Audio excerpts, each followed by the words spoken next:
Hello, wonderful. This is Sarah, and I'm here with Anoushka, Marcin. And we've already been giggling before we hit record. So I know this is going to be a fun experience for you guys. And if we can bring the fun into talking about such tough subjects that have such an opportunity to transform your life, you know you're in good hands. Hello, how are you? Hello, Sarah. I'm fine. Thank you so much for having me. Oh, so happy to be here with you. And she runs Balance Psychologies. Okay. And you're a YouTube psychologist, right? So tell people, because I know you have a large following. So tell people a little bit what that even means. I know it's a relatively new title, actually. Well, I wanted to take psychology, mental health to YouTube and just kind of break it down so that it's more in an understandable format. It's more relatable. Yeah. And what I did is I specialized in narcissistic presentations because it was something that I had a lot of experience with, but also I had worked with personality disorders and schizophrenics. And I just thought I could use that kind of experience and education and theory and bring it to basically to YouTube, to mainstream. I love it. And so, Anoushka, when you have all this background on personality disorders and narcissism, I know narcissism is such a buzzword right now. Before we get into our main area of expertise, what we're going to talk about today, let's talk a little bit about what that means, right? When someone has a personality disorder, and what that means in the context of how likely they are to change, because that's always, well, what can I do to get them to change? Can I be better? Can I be smarter? Can I be more forgiving? So give us some expert insight into that, please. Sure. It's interesting that we all think that, oh, how can I get them to change? How can I do something? And it's actually the onus isn't actually on you to have to get someone else to do something. The thing is, we shouldn't want to control someone. We shouldn't want somebody to change. We take them as they are, so to speak. And I feel like because, and this is the key here, you see, usually it's compassionate. It's usually really caring and lovely people that end up with narcissistic presentations, simply because we end up overgiving and we want to help. And the thing is, we don't need to actually change. But the narcissist can't change because they don't have insight into their condition. They don't have that sort of awareness. So they feel that they are right and you are wrong. There's something wrong with you and they are right. And so that's why then the person ends up thinking that, yeah, there's something wrong with me and I need to change. Or maybe if they change this, it isn't about that. It's about understanding where people's awareness lies into their own condition or into their own disabilities, dysfunctions. And narcissists, well, actually, they don't change. Like I said, they don't have the awareness. And that's a really important concept in regards to, am I the toxic one? Because narcissists are blame shifters, right? So you're the toxic one, you're the problem, you're this. And if you're good, kind, loving, giving, caring, self-aware, yes, maybe it's me, maybe I'm the problem, right? But that's how you know that you're not perfect, right? No, none of us are, but you're not the one. Yeah. The main fault of the relationship, is that how you would say it? Yeah. Yes, exactly. But you also got to think that if somebody is saying that you're the problem all the time, isn't that toxic in itself? Even let's say they're not even narcissistic or they don't have any mental health issues or diagnosis. Isn't it odd that someone should be saying that you need to change, that you're the problem? Of course, everybody has disagreements and we're all at different places, but the fact is, when you come into a relationship, whichever that is, a friendship or a romantic or a family relationship, isn't there supposed to be some sort of acceptance and love for you, as you are? There shouldn't be that expectation that you need to change. And if somebody is making you feel like that, that isn't right either. Mm-hmm, mm-hmm. Well, absolutely. And that creates a learned helplessness, right? Yes.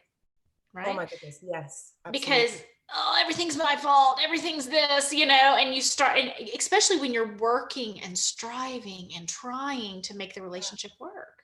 Absolutely, absolutely. And that is, I feel that that is really toxic in itself, having Right. that behavior, having that belief about yourself. And all of this stems from childhood and actually your upbringing, and how you have formed your kind of identity within the world, how you formed your self-beliefs and identity.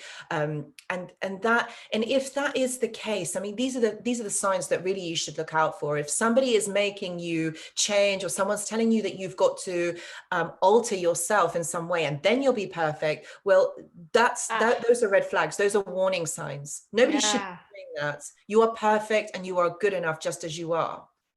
Yeah. And I love the conversation about red flags. On my book, there's actually a big red flag, and hopefully Amazon sent me some red flags today for a photo shoot I have coming up. But within that conversation about red flags, yeah, when they ask you to alter who you are, so then you can be perfect.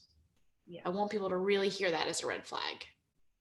Yes, that really is. Underline it, bold, italic. It really is. Like, you've got to, what we need to understand here is how somebody else is making you feel.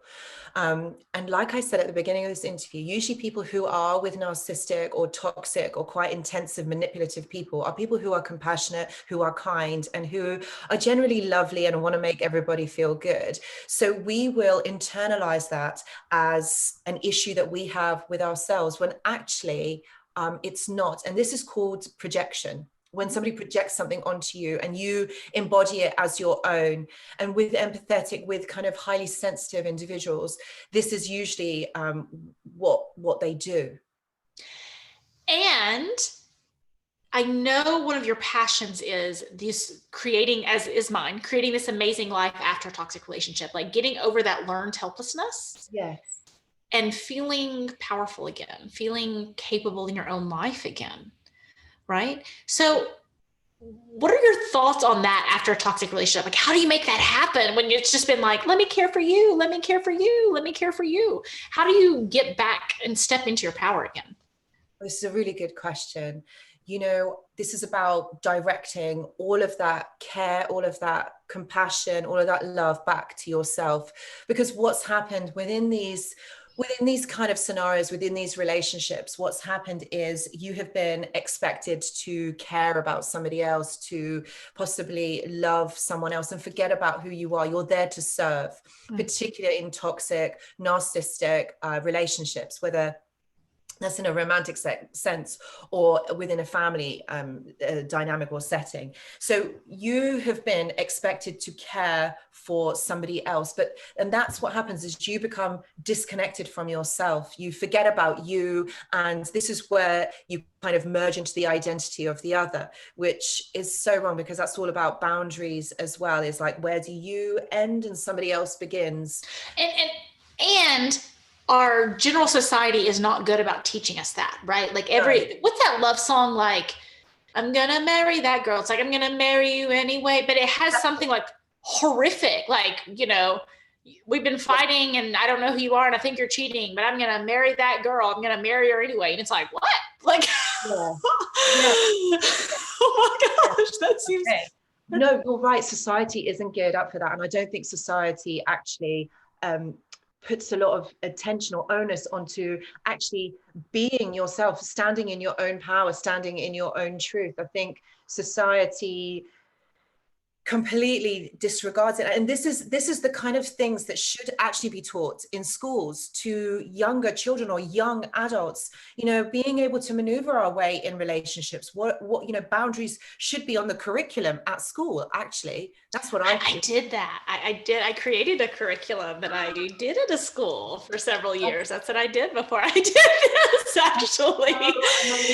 Well, I worked at a school, and there was a cheerleader who was shot in her bed by a football player, and it made Dateline.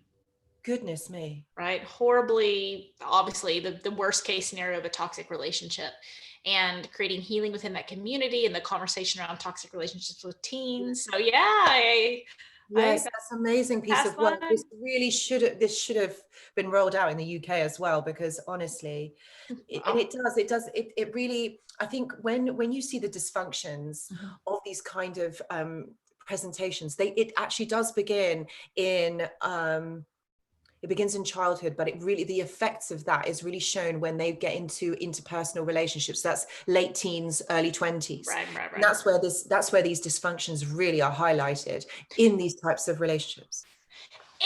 But you described like, oh, where I start and where they begin. But our love songs in our movies, it's like, oh, we're just like one, it's like, oh, and within the love bombing stage, that enmeshment, that's it, can feel like meant to be. Yes. Right. Or something else. Yeah. It does. And it's true. And so then you're going to say, how do you distinguish when somebody is to when it is like toxic enmeshment, Yes. Yes, of course, when you're caught up in that honeymoon phase, and it does feel amazing, because yes, we've all felt it. We all know what that feels like. And it is amazing. And when you're both getting to know one another, but I feel like you kind of need to, this is the connectedness to self, because this is what toxic relationships do. You disconnect from yourself. And this is what I do with a lot of my work, and this is what I say to clients, is you've got to connect to yourself. You've got to know who you are. How are you feeling? What is your favorite food? What's your favorite color? All of these kind of things, these little bits that make you are forgotten. And so you become this lost identity. You don't know who you are. And that's why connectedness to self is so important. Also trauma does that to you as well. When you're experiencing high levels of trauma for a longer period of time, you do become disconnected, because when you are connected and you're feeling everything, it's so traumatic, so painful, that this is the body's natural way of defending itself, is to disconnect. So this is what really needs to happen. You need to embody yourself. You need to come back home to yourself. And within these types of relationships, usually at the beginning, they go really fast. So it's like literally marriage proposal within the first month, and you're moving in together within like the first month or 3 weeks. And this is what I mean. Being caught up in all of that it does feel amazing at the beginning, but what price are you going to pay for that? And we really need to just stop and think, is this what I want, or am I just being swept and going along? And is it because it feels so good? Is to take things slowly, really check in with yourself, where you are, what do you want, what are your needs, are they being met? If you can't, so I'm going to giggle right now, because in a coaching, I did a bonus coaching session yesterday, and there's literally a question set of like, what's your favorite thing about yourself? What do you like to eat? What does love feel like to you? Like they have to go through this. And there's been a lot of conversation recently. By the time they get to that part in the program, they're like, well, that's really hard. And I was like, okay, and I'm happy to help you with that. And do you see how dangerous it is? You cannot answer these questions. Yes. Like, do you see how dangerous it is going into dating or the world or parenting? And when I say, what's your favorite thing about yourself? What are your strengths? Yeah. What feels like love to you? Who are you? If you had a whole day to do anything you would want that wasn't about anybody else, what would you do? And they're like kind of scrambling, and it's a muscle. Yes. Right. That has not been not been built up. It's so true. And this is what happens, this is where codependency is kind of developed, isn't it? It's you kind of look to somebody else to look after you because you can't do it yourself. And we kind of have to be proactive about this, because that isn't how it is. It's your responsibility to look after you. And I know for some of us that this may have been a really difficult concept, because we weren't taught that as a child. And we are more predisposed to go into these toxic relationships because of the control and the manipulation element. Because the control can feel safe. Yes. Right? Yes. Very good point. Yes, because this is what you've grown up with. Yes. And it feels familiar. So why not? And if they're worried, if they're controlling, then they're worried about the problems, and you don't have to worry about, certain things, right? Yeah, because very, very true. Kind of a hard point of like, how do we get into these things? It is a very, very good point, and a very prominent point, actually, because yes, this is true. We don't know that we are feeling like this. We don't know that this is wrong unless you go through that whole roller coaster of this toxicity, this toxic relationship. You don't know whether it's bad or good. So then, go ahead. No. I was just going to say, you just feel that it's normal to do that because everybody else is doing it, right?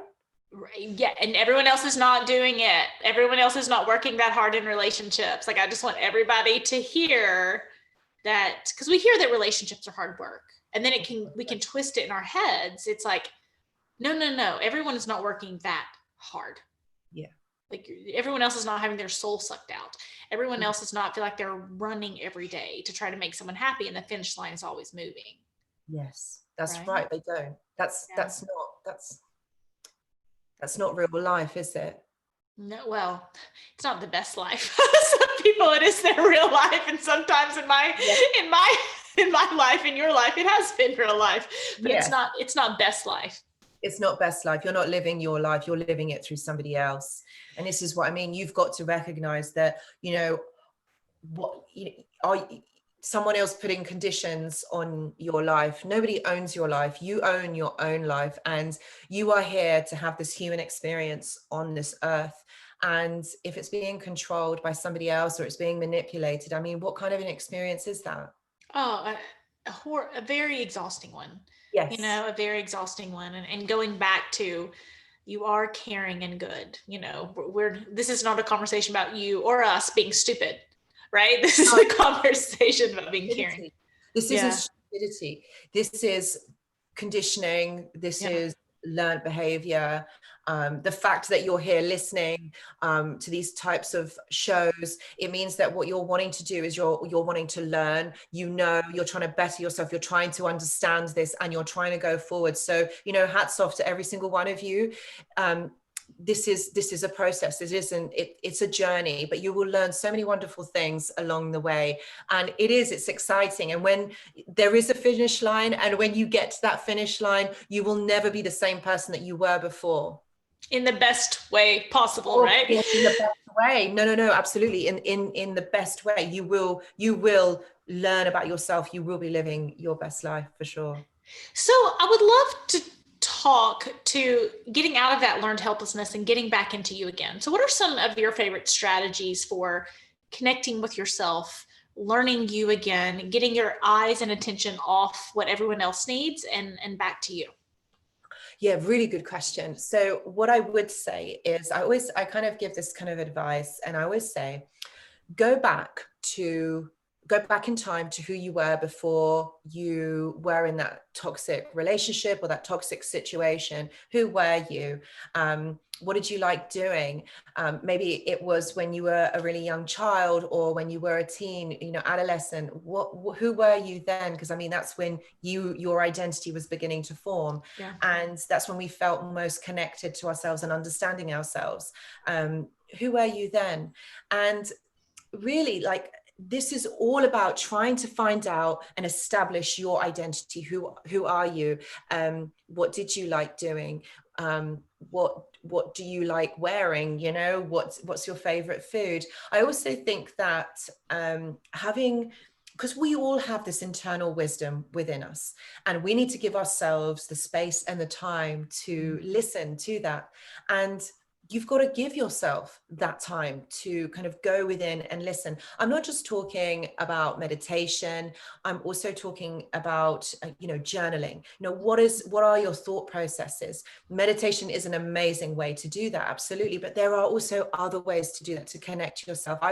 I'm very big on nature therapy. So I'm always like, everyone get outside, even if it's cold, get a really big coat on, a hat, and just go outside, listen to the birds, listen to the trees, listen to the wind in the trees. This is all very relaxing, and these resources are free. This is actually therapy that is free. It's soothing your soul, and it's also soothing your adrenal system as well, which has been overstimulated probably for so long.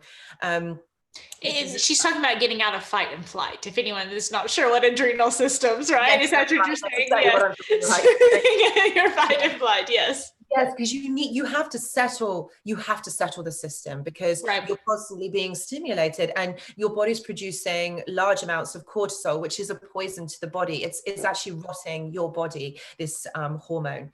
And drama feels normal. Yes, right? It does. Yes, drama feels normal. Yes. Yes. So that highly elevated sense of cortisol, you bring that into another relationship, and then you think, oh, I've got to start a fight because it feels normal for there to be Really good toxicity, point. Yes. Yes, right? you're absolutely right. Yeah, It yeah. really does. Yes, yes. And that's what I mean. It's overstimulated. Yes. It's too much. And, we're here to have a peaceful life. Life isn't meant to be hard. It's supposed to be enjoyable. And And honestly, relationships are supposed to be enjoyable. yes, they are. They are. No, it all is supposed to Yes. be fun. It all Yes. supposed to be is enjoyable. Yes. But there's certain things along the way, or certain factors or certain concepts that make it really difficult and make us feel like we are not good enough, that we don't deserve it. Every single one of you deserve it. And it's your birthright. It's yours. You deserve it. I love it. I love it. So what else do you have for learning to listen to yourself and finding that wisdom in yourself, especially after a toxic relationship?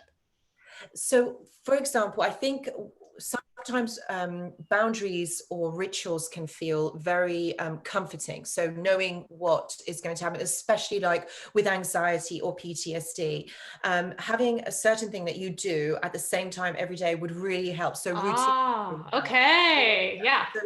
So, for example, instead of, and this really helps as well now that we're in lockdown, is having certain things that you would do during the day. So, for example, in the morning, it could be that you have some sort of a ritual. Maybe it could be journaling, with your morning coffee or a cup of tea.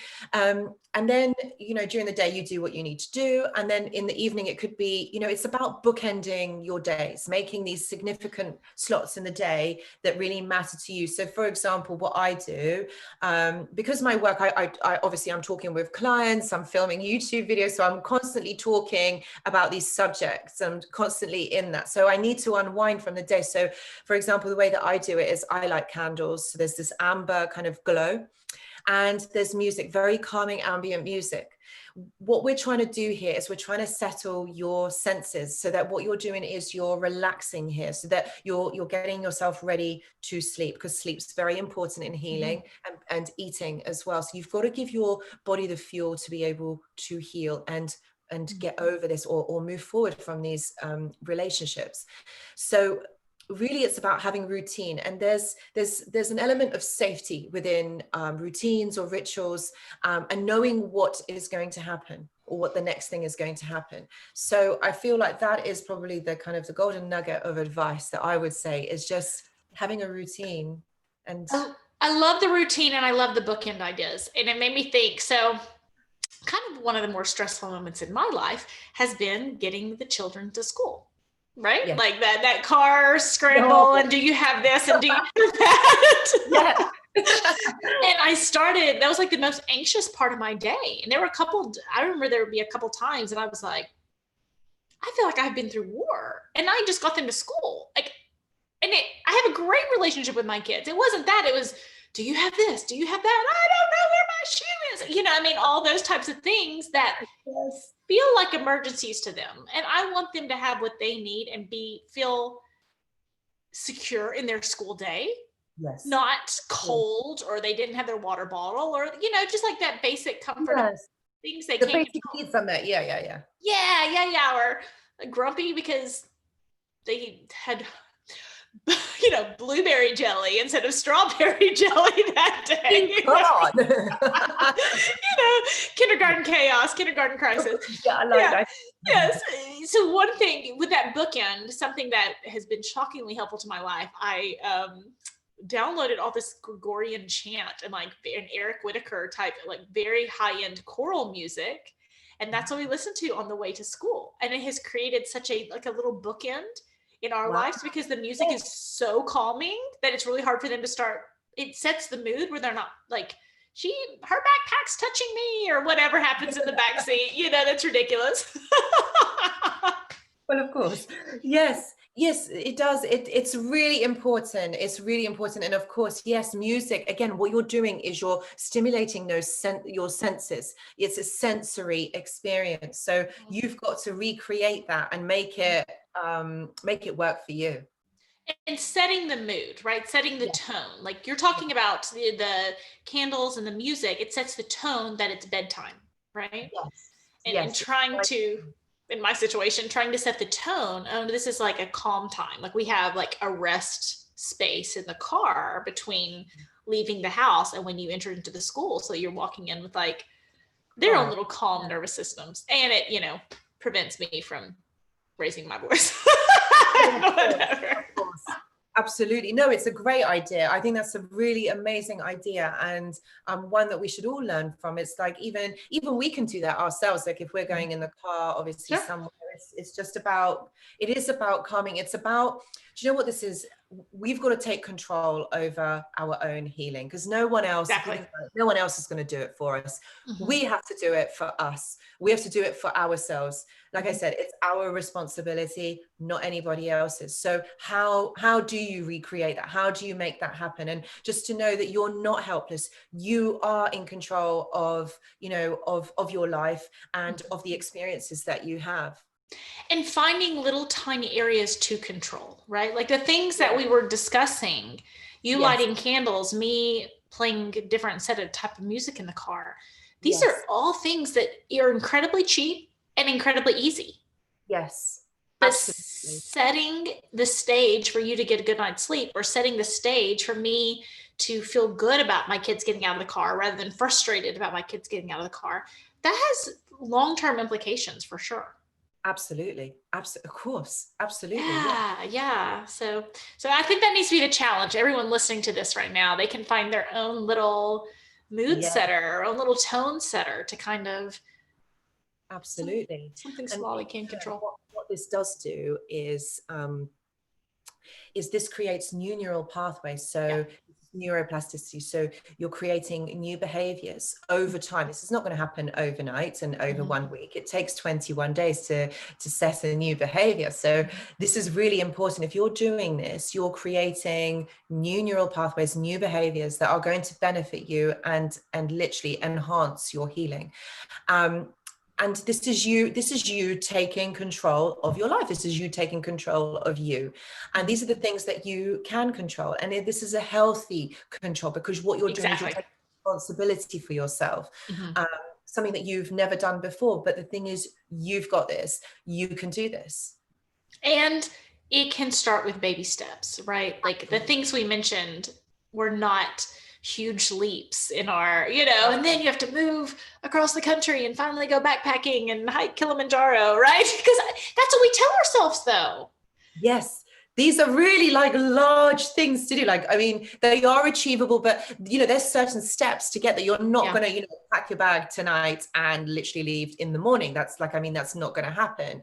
But, you know, you've got to prepare yourself with everything that you do. You know, there's a level of preparation, and you know, you've got to really like approach this really, you know, with integrity, but also with understanding that this is going to take time, like things. And I know that for many of you, it's probably really uncomfortable where you are, but what you're doing is you're taking steps to change it, and it will change.